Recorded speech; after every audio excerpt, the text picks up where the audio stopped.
Hello बच्चों, नमस्कार। आज की क्लास में हम लोग पढ़ेंगे आपकी क्लास 9th के हिंदी बुक क्षितिज भाग 1 के चैप्टर 13। चैप्टर का नाम है ग्रामश्री। आज की क्लास में हम लोग पढ़ने वाले हैं चैप्टर 13 ग्रामश्री को, जिसके राइटर हैं सुमित्रानंदन पंत जी। तो आइए सबसे पहले हम लोग सुमित्रानंदन पंत जी का छोटा सा परिचय देखते हैं, उसके पश्चात हम चैप्टर को पढ़ेंगे। चैप्टर के राइटर सुमित्रानंदन पंत जी। तो इसका परिचय इस प्रकार है। सुमित्रानंदन पंत जी को प्रकृति के सुकुमार भी कहा जाता है। ठीक है। छायावादी कवि और प्रकृति के सुकुमार कवि सुमित्रानंदन पंत जी का जन्म 20 मई 1900। इनका जन्म कब हुआ था? 20 मई 1900 ये को अल्मोड़ा जिले के कौसानी नामक गांव में हुआ था। इनका जन्म हुआ था अल्मोड़ा जिले के कौसानी नामक गांव में। सुमित्रानंदन पंत जी जो है आज़ादी के आंदोलन के दौरान महात्मा गांधी के आह्वान पर अपनी पढ़ाई लिखाई छोड़ दिया, अपनी कॉलेज छोड़ दिया वो, और वो उस स्वतंत्रता की लड़ाई में शामिल हो गए। सुमित्रानंदन पंत जी जो है अपनी जीवन काल में अनेक रचनाएं किए हैं, जिनमें से है वीणा, ग्रंथि, गुंजन, ग्राम्या, पल्लव, युगांत, स्वर्ण किरण, स्वर्णधूलि, कला और बूढ़ा चांद, लोकायतन, चिदंबरा, इस प्रकार से अनेक रचनाएं किए हैं। सुमित्रानंदन पंत जी का मृत्यु 28 दिसंबर 1977 को 28 दिसंबर 1977 को हुआ था। ठीक है। अब हम चैप्टर की ओर आते हैं। चैप्टर का नाम है ग्रामश्री। ये ग्रामश्री चैप्टर का नाम है ग्रामश्री। ग्राम मतलब जानते हैं गांव, और श्री का मतलब होता है यहाँ, वैसे श्री का अलग अलग जगहों पर अलग अलग अर्थ होता है। तो यहाँ जो श्री है, इस श्री का अर्थ होगा शोभा। तो ग्रामश्री का अर्थ होगा गांव की शोभा। ठीक है। चैप्टर का अर्थ क्या होगा इस शीर्षक का, इस टाइटल का? गांव की शोभा। ठीक है। जिसके राइटर हैं सुमित्रानंदन पंत जी। इस चैप्टर में, ग्रामश्री चैप्टर में, कवि ने गांव की प्राकृतिक सौंदर्यता का वर्णन किया है, और अपनी इस कविता में यह बताने का प्रयास किया है कि किस प्रकार से खेतों की सुंदरता, खेतों की जो हरियाली होती है वो मन को भाने वाली होती है। उसमें जो गांव है वहाँ हरी भरी पेड़ पौधे होते हैं, हरे भरे पेड़ पौधे होते हैं, पास में नदियाँ होती है, तालाब होते हैं। तो इनकी जो सुंदरता है वो देखते ही बनती है, बहुत ही ज़्यादा मनोरम होती है, मन को भाने वाली होती है। और कवि यह भी बताते हैं कि गंगा की सुंदर रेती जो है कवि को रोमांचित भी करता है, उसको प्रशंसित करता है, उसको उत्साहित करता है, कवि यहाँ पर बता रहे हैं। ठीक है। तो हम अब इस चैप्टर में कविता को देखते हैं। इस चैप्टर की कविता क्या है? पहली काव्यांश है, फैली खेतों में दूर तलक मखमल की कोमल हरियाली, लिपटी जिससे रवि की किरणें चांदी की सी उजली जाली, तिनकों के हरे हरे तन पर हिल हरित रुधिर है रहा झलक, श्यामल भूतल पर झुका हुआ नभ का चिर निर्मल नील फलक। इस कविता में कवि जो है, पहले तो अगर हमको संदर्भ लिखना होगा तो संदर्भ में हमको लिखना है, बुक का नाम लिखना है, चैप्टर का नाम और राइटर का नाम, जो आप सभी लोग लिखना जानते हैं। प्रसंग भी आप लोग लिखना जानते हैं। उस काव्यांश का जो मुख्य भाव होता है, आखिर उस काव्यांश में कवि क्या कहना चाहता है, उसको हमको उस प्रसंग में लिखना होता है, उसके प्रसंग में लिखना होता है। तो इसमें प्रसंग में क्या लिख सकते हैं कि प्रस्तुत काव्यांश में कवि ने गांव की प्राकृतिक सौंदर्यता का वर्णन किया है। ठीक है। अब इसका व्याख्या क्या होगा, इसकी व्याख्या हम देखते हैं। फैली खेतों में दूर तलक मतलब दूर दूर तक फैला हुआ है। ठीक। मखमल की कोमल हरियाली, मखमल के समान कोमल हरियाली, जो हरियाली मतलब हरी भरी फैली हुई है। क्या क्या फैली हुई है? अब इसको हम देखें, दोनों पंक्तियों का अर्थ देखें तो क्या होगा। कवि सुमित्रानंदन पंत जी कहते हैं कि दूर दूर तक, अर्थात जहां तक नजर आती है, दूर तलक, जहां तक नजर जाती है वहां तक क्या है, खेतों में मखमल के समान हरियाली फैली हुई है या हरियाली दिखाई दे रही है। कवि कहते हैं कि दूर दूर तक, जहां तक नजर जाती है वहां तक खेतों में मखमल के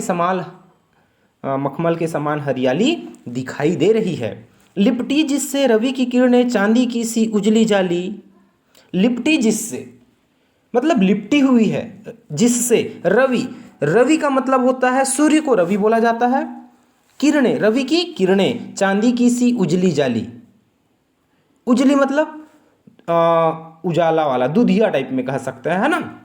तो यहां पर कवि बताते हैं, और जो सूरज की किरणें हैं, जो सूरज की किरणें हैं इन पौधों पर जब पड़ती है, या फिर इन पौधों पर इस प्रकार पड़ रही है कि उनकी चमक जो है चांदी की किसी जाली के समान लग रही है, चांदी की सी उजली जाली। जब सूर्य की किरण जो है उन पौधों पर पड़ रही है तो ऐसा लग रहा है मानो कोई चांदी की कोई जाली जो है चमक रही है, या फिर चांदी की किसी जाली के समान वह लग रही है। कब? जब सूर्य की किरणें उसमें पड़ रही है तब। ठीक है, आगे क्या लिखते हैं, तिनकों के हरे हरे तन पर हिल हरित रुधिर है रहा झलक। तिनका है ना, छोटा टुकड़ा या फिर छोटा पौधा को बोला गया है यहाँ पर, कि हरे हरे तन पर, हिल, हिल का मतलब हिलना, हिलना डुलना, हरित मतलब हरे भरे, और रुधिर, रुधिर मतलब रक्त, ब्लड को बोला जाता है रुधिर। तो हरे रंग का रक्त, हरित रुधिर मतलब हरे रंग का रक्त है रहा झलक। यहाँ पर कवि बता रहे हैं कि जब ये हरे तिनके हिलते हैं, जब ये छोटे छोटे पौधे जो हैं हिलते हैं, तो ऐसा लगता है कि हरे रंग का रक्त उनके तन पर, हरे रंग का जो रक्त है यहाँ पर वो उनके तन पर बह रही है, ऐसा लगता है। कवि बता रहे हैं, कवि क्या बता रहे हैं कि जब ये हरे तिनके हिलते हैं और उस पर जो ओस की बूंदें पड़ी हुई रहती है, जब उस पर ओस की बूंदें पड़ी हुई रहती है तो ऐसा लगता है कि हरे रंग का रक्त उन पर बह रहा है, उस पौधे पर हरे रंग का रक्त, हरे रंग का हरित रुधिर उस पौधे पर बह रही है, ऐसा प्रतीत होता है, ऐसा लगता है। श्यामल भूतल पर झुका हुआ नभ का चिर निर्मल नील फलक। श्यामल, श्यामल मतलब होता है सांवला। भूतल, भू मतलब जमीन, तल मतलब उसका जो सतह है, तो जमीन का सतह, जमीन की सतह पर झुका हुआ नभ का चिर निर्मल नील फलक। नभ, नभ मतलब आकाश, चिर मतलब सदा, हमेशा, निर्मल मतलब होता है स्वच्छ, और फलक का मतलब होता है पटल। ठीक है, तो इन दोनों पंक्तियों का अर्थ क्या होगा, कवि यहां पर बताते हैं कि जब कवि जो है दूर तक देखते हैं, जब कवि और दूर दूर तक देखना चाहते हैं तो उन्हें ऐसा लगता है कि ये जो सदा नीले रहने वाले, नभ का चिर निर्मल, चिर मतलब सदा, है ना, और ये नील फलक, नीला जो आसमान है वो, है ना, जब कवि दूर तक और देखते हैं तो उन्हें ऐसा लगता है कि ये हमेशा नीला रहने वाला और स्वच्छ आकाश, चिर निर्मल बोल रहे हैं ना, हमेशा निर्मल रहने वाला और नील रहने वाला, तो हमेशा नीला और स्वच्छ आकाश जो है सांवले धरती के तल पर झुका हुआ प्रतीत होता है। श्यामल भूतल पर झुका हुआ मतलब सांवले धरती पर वो झुका हुआ है। जैसे हम देखते हैं, अगर दूर तक देखते हैं तो आसमान, स्काई जो कैसे लगती है, जैसे मानो थोड़े दूर में 1 या 2 किलोमीटर के दूर में वो आसमान जो है झुका हुआ है, वहीं पर आसमान जो है समाप्त होता है, ऐसा प्रतीत होता है ना। तो उसी को बोल रहे हैं कवि यहाँ पर, क्या बोलते हैं कि जब कवि जो है दूर दूर तक देखते हैं तो उन्हें ऐसा लगता है कि जो सदा स्वच्छ और नीले रहने वाला आकाश जो है वो सांवले धरती के तल पर, उस धरती के सतह पर जाकर के झुका हुआ है, ऐसा प्रतीत होता है, कवि बता रहे हैं। ठीक है, अब इस काव्यांश का व्याख्या हम एक बार देखते हैं तो क्या होगा, प्रस्तुत काव्यांश में कवि सुमित्रानंदन पंत जी कहते हैं कि दूर दूर तक, मतलब जहाँ तक उनकी नज़र जाती है वहाँ तक खेतों में मखमल के समान हरियाली दिखाई दे रही है, और सूरज की किरणें जब इन पौधों पर इस प्रकार पड़ रही सूरज की किरणें हैं इन पौधों पर इस प्रकार पड़ रही है कि उनकी चमक जो है चांदी की किसी जाली के समान लग रही है। जब ये हरे तिनके हिलते हैं, जब ये छोटे छोटे जो पौधे हैं वो हिलते हैं और जब उसमें ओस की बूंदें पड़ी हुई रहती है तो ऐसा लगता है कि उनके शरीर पर, उनके तन पर क्या बह रहा है, हरित रुधिर बह रहा है। हरित रुधिर मतलब हरे रंग का खून जो है बह रहा है, ऐसा प्रतीत होता है। और जब कवि और दूर तक देखना चाहते हैं, जब कवि जो है और दूर तक देखना चाहते हैं, तब उनको ऐसा लगता है कि जो हमेशा स्वच्छ रहने वाला और नीला रहने वाला आसमान है, जो आसमान है, स्वच्छ आसमान है, वो सांवले धरती के तल पर जाकर के कहीं पर सामने पर वो झुका हुआ है, ऐसा लगता है। इस प्रकार से कवि बता रहे हैं। ठीक है, अब हम आगे बढ़ते हैं। रोमांचित सी लगती वसुधा आई जो गेहूं में बाली, अरहर सनी की सोने की किंकिणियां है शोभाशाली, उड़ती भीनी तैलाक्त गंध, फूली सरसों पीली पीली, लो हरित धरा से झांक रही नीलम की कली तीसी नीली। रोमांचित सी लगती वसुधा, वसुधा बोला जाता है, धरती को बोलते हैं वसुधा। ठीक, आई जो गेहूं में बाली, मतलब गेहूं में बाली आने का मतलब जान रहे हैं आप लोग, गेहूं में बाली आना, जब वो फल जाता है उसमें बीज आ जाती है, तब जैसे धान की बाली आती है वैसे गेहूं की भी बाली आती है। तो वो बता रहे हैं कि रोमांचित सी लगती वसुधा, यह जो धरती है वो रोमांचित लगती है, बहुत ही अच्छा लगती है, बहुत ही उत्साहित लगती है। कब? जब गेहूं में बाली आ जाती है तब। आगे बताते हैं, अरहर सनई की सोने की किंकिणियां है शोभाशाली। अरहर, अरहर आप लोग जानते हैं, अरहर की दाल जो खाते हैं, है ना। सनई, सनई भी एक पौधा है, पौधे का नाम है। अरहर भी एक पौधे का नाम है ना। दलहन पौधा है ये, उससे दाल निकाला जाता है, दाल बनता है। तो अरहर हुआ। सनई एक पौधा है जिससे रस्सी बनाई जाती है ना। सनई मतलब एक रस्सी ही है, रस्सी बोलता हूँ सॉरी, एक पौधा ही है जिससे रस्सी बनाई जाती है। की सोने की, किंकिणियाँ, किंकिणियाँ का मतलब होता है करधनी। करधनी महिलाएं जो है कमर पर पहनती है, उसको करधनी बोला जाता है, किंकणियाँ, किंकणी बोलते हैं, है ना। तो है शोभाशाली। यहाँ पर बता रहे हैं कवि कि अरहर सनई की सोने की किंकिणियाँ हैं शोभाशाली। जो अरहर और सनई में जो फूल लगे हुए हैं वो बहुत ही ज़्यादा शोभाशाली लग रहे हैं। ऐसे लग रहे हैं कि कोई स्त्री जो है वहाँ पर करधनी पहने हुई है, सोने की करधनी पहने हुई है, ऐसा प्रतीत हो रही है। ठीक है। उड़ती भीनी तैलाक्त गंध, उड़ती भीनी, उड़ रही है, भीनी, भीनी मतलब भीनी भीनी बोलते हैं ना, हल्के हल्के। तैलाक्त्य, तैलाक्त्य मतलब एक प्रकार से तेल वाली, है ना। गंध, तेल का गंध आता है ना, किसी भी ऑयल का स्मेल अलग अलग आता है ना, तो उसी को बोल रहे हैं। उड़ती भीनी भीनी तैलाक्त गंध, फूली सरसों पीली पीली। जब यह सरसों जो है, सरसों जानते हैं आप लोग, पीले कलर की फूलती है वो।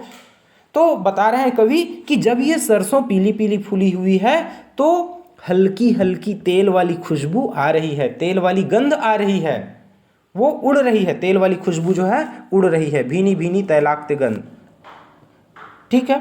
लो हरित धरा से झांक रही नीलम की कली तीसी नीली। लो हरित धरा, हरित मतलब हरा भरा, धरा मतलब धरती, से झांक रही, नीलम, नीलम एक रत्न है, कीमती रत्न है ना, नीलम जानते हैं आप लोग। नीलम की कली, तीसी नीली, तीसी का मतलब होता है अलसी, एक पौधा है, तिलहनी पौधा है, उससे तेल निकाला जाता है। नीली, तीसी नीली। और वो जो है, जो अलसी है वो भी नीले कलर की, वो भी फूलती है, और उसका जो पेड़ है वो हरा रहता है और वो फूलती है नीले कलर की। ठीक है। तो इन दोनों पंक्तियों के माध्यम से कवि कहते हैं कि ऐसे लगता है जैसे कि नीलम की कलियां जो है हरी भरी धरती से झांक रही है।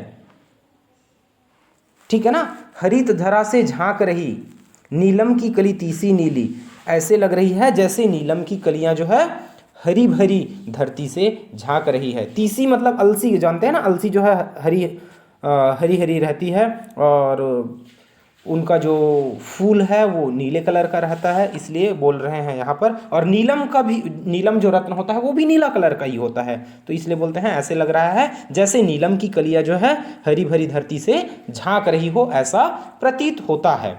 ठीक है, तो इस काव्यांश को हम एक साथ देखते हैं। इसका अर्थ क्या होगा?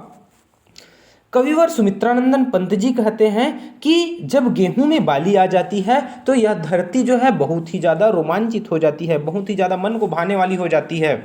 अरहर सनई की सोने की किंकिणियाँ हैं शोभाशाली, और जब अरहर और सनई में जब फूल खिलती हैं तो ऐसा लगता है कि जैसे मानो कोई स्त्री जो है या फिर वो करधनी पहना हुआ है, ऐसे प्रतीत होता है। और जब सरसों जो है पीली पीली पीले पीले कलर की, जब सरसों जो है फूल जाती है, सरसों जो है पीले पीले जब फूलने लग जाती है तो उसकी जो है खुशबू कैसे लगती है?